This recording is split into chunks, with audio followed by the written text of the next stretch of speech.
Hey, what's up guys and gals? My name is Rick Nunji. Thank you so much for joining me today. We're going to be talking about the Twilight Zone. I want to thank you all for supporting my videos as of late, especially my Twilight Zone videos and just all of them that I've been uploading. It really does mean the world to me because when you like, comment, and subscribe, those are free ways to support my channel and it really keeps me afloat. It really helps me and allows me to keep these videos free for all of you. So let's talk about season 1 episode 15, a really interesting episode for many different reasons that I'll be talking about in just a little bit. It's called I Shot an Arrow into the Air. Now this aired January 15th 1960 in the first season of the Twilight Zone, and you'll see why this episode is important for many different reasons, including very relevant to today. They have a manned mission into space for the craft to suddenly lose contact with its control team on Earth. Now the ship is soon found to have crashed in an unknown place, and the crew are there. They're trying to survive, but as more and more time goes along, the men that do survive begin to turn on each other for their water. They're trying to find resources. One man is left to die. Another man holds another one at gunpoint.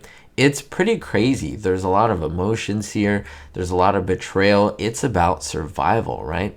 Unfortunately, one of the men notices that at the end of the episode, yes, I am going to spoil it here, so spoiler warning, as he attempts to climb the ridge, he notices that when he gets to the top, he is just completely shocked.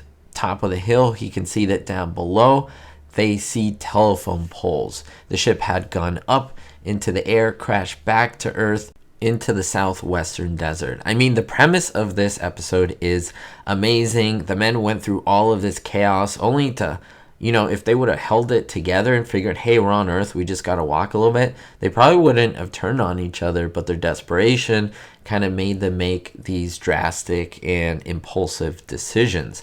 Now, who comes up with a story like this? Well, it was Rod Serling. But was it? He actually attended a party, having some fun with his friends, people that he knew, and he was approached by a woman. We actually know her name.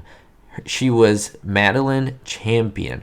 Now, she approached Serling and they began to chat and they began to talk about the Twilight Zone and possible scripts and so forth. Now, it was very much well known that Rod Serling was very specific about the scripts that he would use, the people that he would choose. He was a stickler for a good story. He just wouldn't take any story. But this woman, Madeline Champion, said, you know what? What would happen if 3 guys landed on what they thought was an asteroid and it turned out to be, I don't know, outside of Las Vegas?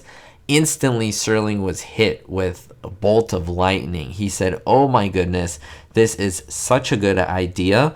On the spot, he paid this woman $5,000 for her idea, for her story, and even gave her on-screen credit in the episode when it was finally made. Essentially, this woman with this flippant line that she just had, Rod Serling captivated him and he said, yes, this is a genius idea. He turned it into this episode, I Shot an Arrow into the Air. And what is really surprising is that he did give her the $5,000 there on the spot, gave her credit, but this was also the main premise that evolved into the first Planet of the Apes in 1968, which, yes, Rod Serling was involved in. So it's really cool to think that it was all owed to this woman, Madeline Champion.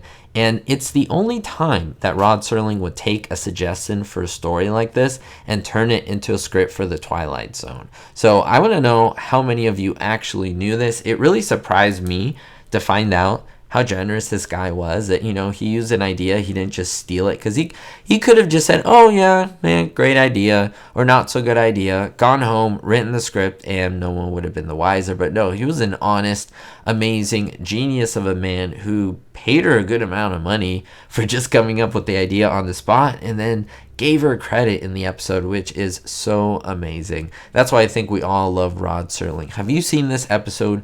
Have you enjoyed it? Were you able to guess the ending when you first watched it? I'd love to know your thoughts down below. And don't forget to check out my other Twilight Zone videos where I go into in-depth behind-the-scenes information, things just like this that you want to know about other classic TV shows and movies. We'll see y'all next time, and don't forget everyone, be hopeful. Thank you to all my supporters, especially my Diamond tier patrons.